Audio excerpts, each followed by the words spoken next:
look at that, get some key points out of that.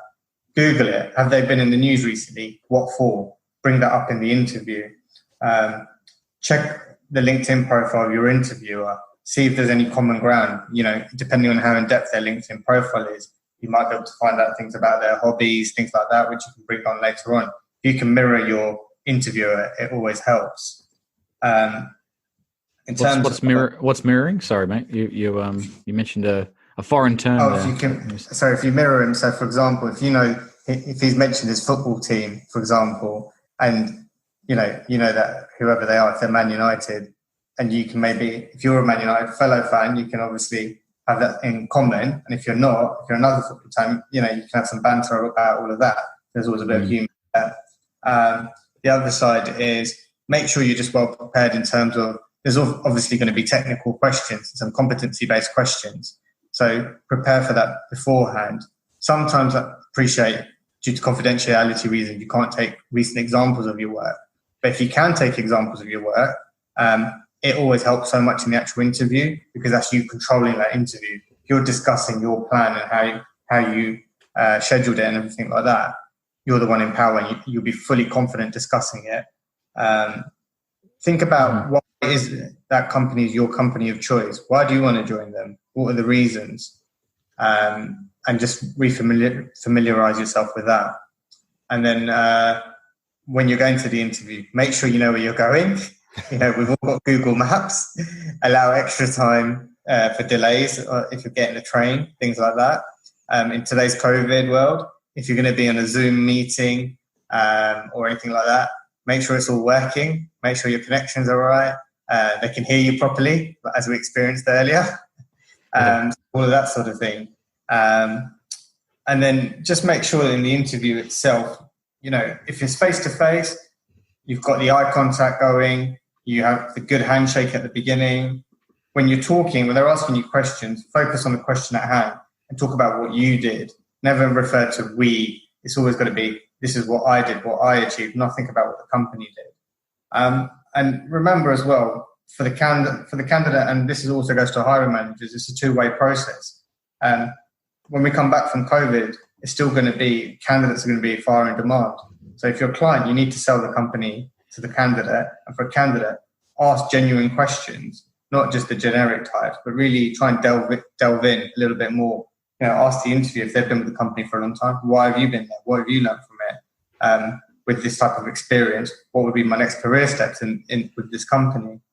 So that's the type of things I would think about in preparation for an interview. Wow, those are some amazing points. Thanks, Chirag. So, you got it all polished, you got all the information. For every single role, is it always suit and tie?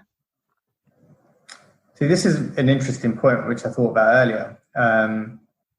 I believe if you have no knowledge about that company or the interviewer, then I would say yes, go in with a tie, because you just don't know how professional they're going to be. And the same thing goes even on the video calls right now. It doesn't hurt to wear a tie, does it? Yeah. I mean, I don't mean to sound sexist. Is it always smart? I know. You know what I mean? Is it? Yeah, I understand. I feel the same. Yeah. I think, in the same way about that. No, I'd certainly, be the best you can be at the end of the day. Be as polished as you can be. So why not? I think the point out of that is first impressions matter, isn't it, Chirag? 100%. So first impressions, your interview doesn't start when you're sitting in that room. Your interview actually starts when you get to the front door of that office, when you meet reception, the PA, whoever takes you to there. Because you don't know how close that person is to the hiring manager, for sure. So always be in that interview mode from the beginning. Happy faces, smiling, eye contact, firm handshake, all of that, for sure. Do you think, some people when they get nervous crack jokes? Do you think cracking jokes in an interview is a good idea? If you can time it well and you feel confident enough, 100%. It's always very tricky. But if you can have a little bit of banter, it always helps, because that person, at the end of the day, that person is going to be working with you 9 times out of 10, 8 to 10 hours a day. So they want to know, can I work with this individual? Not have they got all the skills that fit this role as well, but is there going to be that, chemistry there? And if you can have a joke which he or she laughs at, then fantastic. It's always a very tricky situation. Yeah, because when I go into interviews, and I wouldn't say I'm a professional interviewer. I can screw them up so bad, Chirag. Give us but an I example, go in Val. with this.